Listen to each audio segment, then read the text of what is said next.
राम राम दोस्तों, नमस्कार। कैसे हैं आप? आशा करता हूँ आप अच्छे होंगे, स्वस्थ होंगे। आज हम फिर हाजिर हैं एक नई कहानी के साथ। और आज की जो कहानी मैं आपको सुनाऊंगा वो है किले की कहानी। हॉन्टेड किला, भूतिया किला।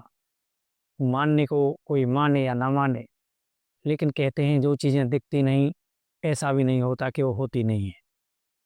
कोई मानता है, कोई नहीं मानता। मानता वो है जिससे गुजरी होती है, और वो नहीं मानता जिसने कभी कुछ देखा नहीं, जिससे गुजरी नहीं होती। तो हम जिस किले की बात कर रहे हैं वो किला है राजस्थान में। राजस्थान का अलवर जिला। और अलवर जिले में सरिस्का। सरिस्का फेमस है जंगलों के लिए। सरिस्का के जंगल बड़े प्रसिद्ध हैं। अब यहीं पर स्थित है एक किला भानगढ़। भानगढ़ का किला, ये कहते हैं भारत के सबसे हॉन्टेड, सबसे भूतिया किलों में इसका नाम है पहले नंबर पर, भानगढ़ का। जिसको भारतीय पुरातत्व विभाग द्वारा भी हॉन्टेड प्लेस घोषित किया गया है। स्पेशल बोर्ड लगाया गया है इसके सामने कि सूर्य उदय के बाद और सूर्योदय से पहले ही यहाँ पर जाएं, उसके बाद यहाँ पर जाना, रात को रुकना सख्त मना है। और अगर कोई ऐसा करता है उसके खिलाफ कार्रवाई भी की जाती है। तो जिस किले की हम बात कर रहे हैं, भानगढ़ का किला, कई कहानियों के लिए मशहूर है। आज वीरान पड़ा है। वैसे शायद किसी ने वहाँ बसने की कोशिश नहीं की। इसके पीछे कारण क्या है? या तो ये भूतिया कारण है, या फिर कोई और कारण होंगे। लेकिन आप अपने घर को भी छोड़कर चले जाएं और साल 2 साल कोई सफाई ना हो तो वो भी एक वीरान सा ही बन जाए। लेकिन अब हम बात भानगढ़ की कर रहे हैं, तो भानगढ़ पर आते हैं। ये किला, इसका इतिहास जुड़ा हुआ है 1573 ईस्वी में। 1573 में राजाओं का शासन हुआ करता था। तो राजस्थान में अलवर के पास जो एक राजा थे, आमेर के राजा, आमेर के राजा हुआ करते थे भगवंत दास। उन्होंने अपने बेटे माधो सिंह के लिए ये किला बनवाया। इसका जो निर्माण कराया गया, माधो सिंह के लिए करवाया गया। और जो कहा जाता है ये माधो सिंह थे जो अकबर, अक, अकबर साम्राज्य में उनके बहुत करीबी हुआ करते थे माधो सिंह। माधो सिंह इस किले पर बहुत टाइम उन्होंने राज किया। लेकिन इससे जुड़ी कुछ कहानियां हैं, कई कहानियां प्रचलित हैं, पुराने ज़माने से चली आ रही हैं। आज हम उनके बारे में जिक्र करेंगे कि ये वीरान हुआ कैसे, इसके पीछे कारण क्या है। तो कुल मिला के 4 कहानी कही जाती हैं, कि 4 कहानी जो बताई जाती हैं कि बहुत फेमस हैं। जो इनके पीछे रीज़न बताया जाता है कि भानगढ़ का किला आज भी वीरान पड़ा है। पहली कहानी है एक योगी की, एक महाराज की, एक बाबा की।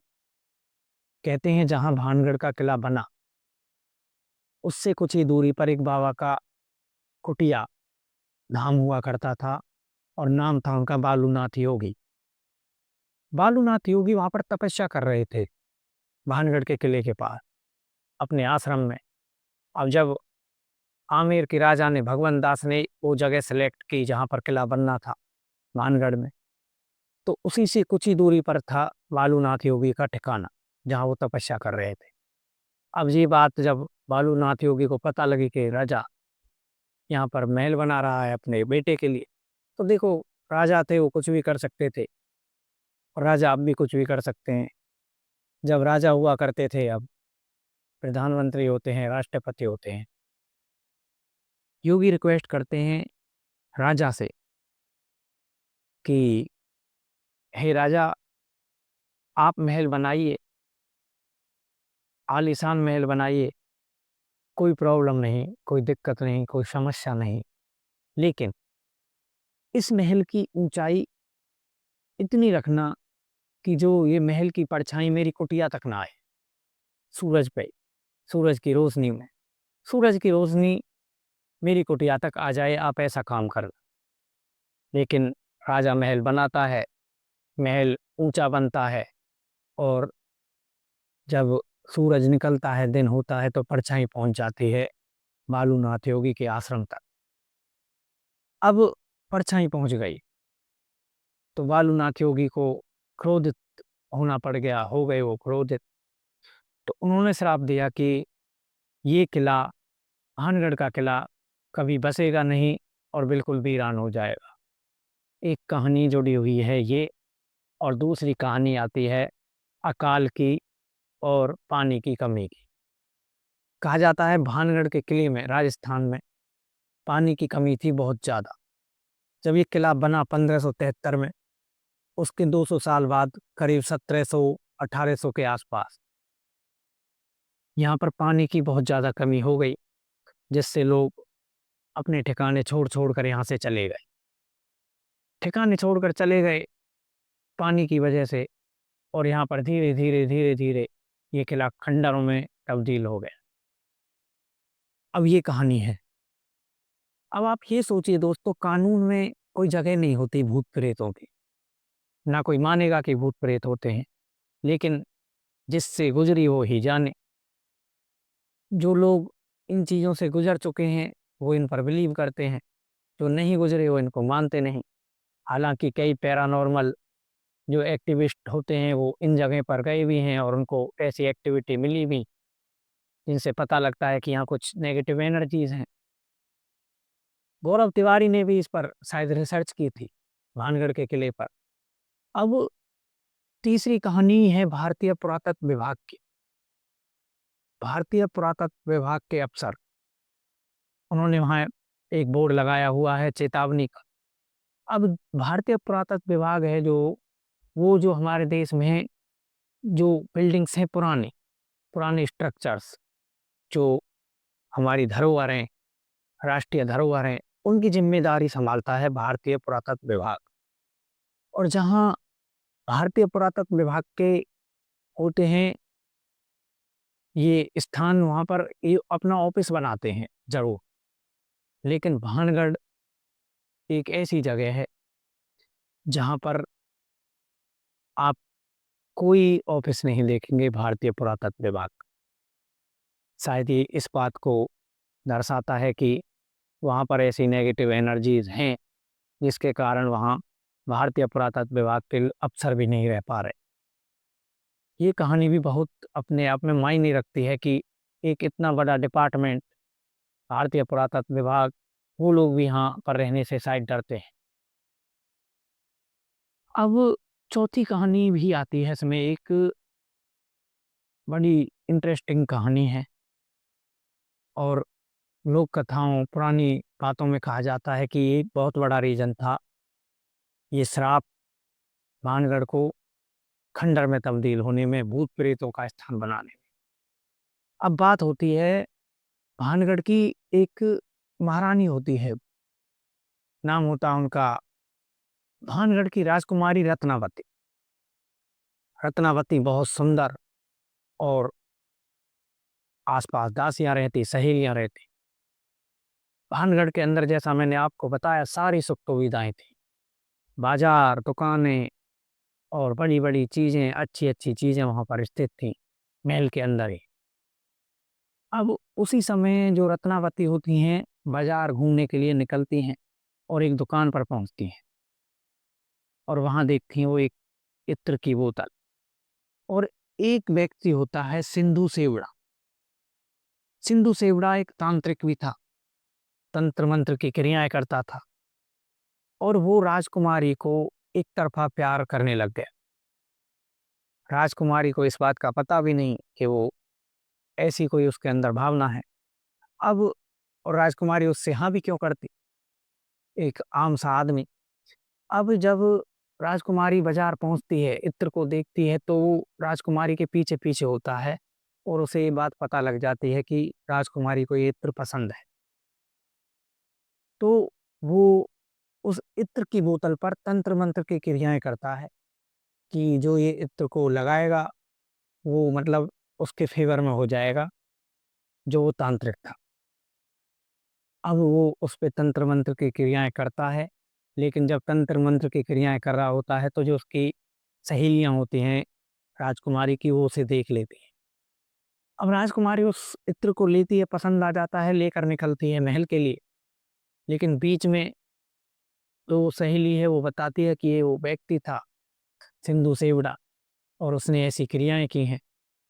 तो राजकुमारी उस इत्र को निकालती है। अब जो सिंधु सेवड़ा था, जब राजकुमारी इत्र को ले जा रही थी, तो राजकुमारी के पीछे-पीछे ही आ रहा था। अब राजकुमारी इत्र की बोतल निकालती हैं और फेंक कर मारती हैं एक बड़े पत्थर पर।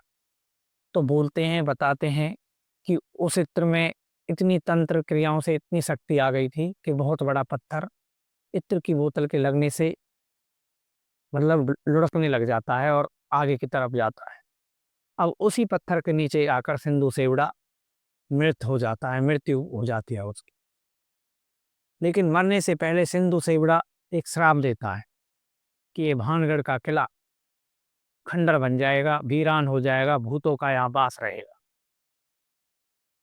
अब कहते हैं उसके तुरंत बाद यहाँ पर आक्रमण हुए। इसी के पास एक अजबगढ़ नाम का स्थान था, वहाँ का अलग राजा था। उसने भानगढ़ पर अटैक किया और वहाँ के लोग बहुत शक्तिशाली सेनाएँ थी, तो उन्होंने ये किला जीता और यहाँ पर बहुत सारे लोग मरे और ये वीरान हो गए। हालाँकि पहले ये बातें होती रहती थी, एक राजा दूसरे राजाओं पर दूसरी जगह शासन करते थे और युद्ध लड़ते थे। तो इसका एक अलग ही इतिहास है, इसके पीछे एक कहानी बताई जाती है कि ये भी कहानी है। लेकिन भानगढ़ का किला ऐसा किला है कि जब यहाँ लोग जाते हैं तो लोग बताते हैं कि ये किला कहीं न कहीं एक बात कहता है कि यहाँ पर कोई रुको मत। वो वहाँ पर भगाने की कोशिश करता है लोगों को। जब वहाँ पर पहुँचते हैं तो अंदर ही अंदर भावनाएँ आती हैं कि यहाँ से चलो। वो अपने आप में एक नेगेटिव एनर्जी दिखाता है भानगढ़ का किला। वीरान पड़ा हुआ ये किला। दोस्तों, जो बोर्ड लगाए हुए हैं भारतीय पुरातत्व विभाग ने, उन पे साफ चेतावनी लिखी हुई है।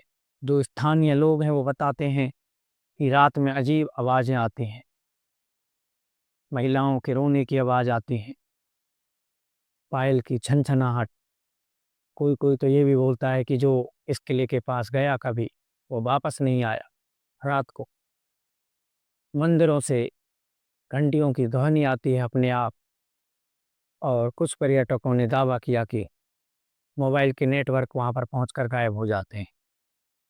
कैमरा काम करने बंद कर देते हैं, इलेक्ट्रॉनिक उपकरण अपने आप एक्टिविटी करने लग जाते हैं और अजीब-अजीब से साए दिखाई देते हैं। यहाँ पर लोग दावा करते हैं लेकिन ये बातें प्रमाणित नहीं हैं। पर जब कानून ही ये बात मान रहा है, उन्होंने चेतावनी लगा रखी है, तो कोई ना कोई बात तो शायद होगी। अब दोस्तों, इतिहास कहता है कि भानगढ़ एक सामान्य ऐतिहासिक स्थल है और उसका पतन राजनीतिक और प्राकृतिक कारणों से हुआ। लेकिन लोक कथाओं का मानना अलग है।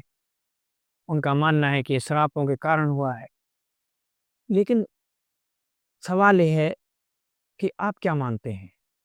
क्या तांत्रिक का श्राप आज भी भानगढ़ के किलों को वीरान बनाए हुए है? क्या भानगढ़ का जो ये ऐतिहासिक किला है कभी आबाद हो पाएगा? क्या कभी यहाँ लोग बस पाएँगे?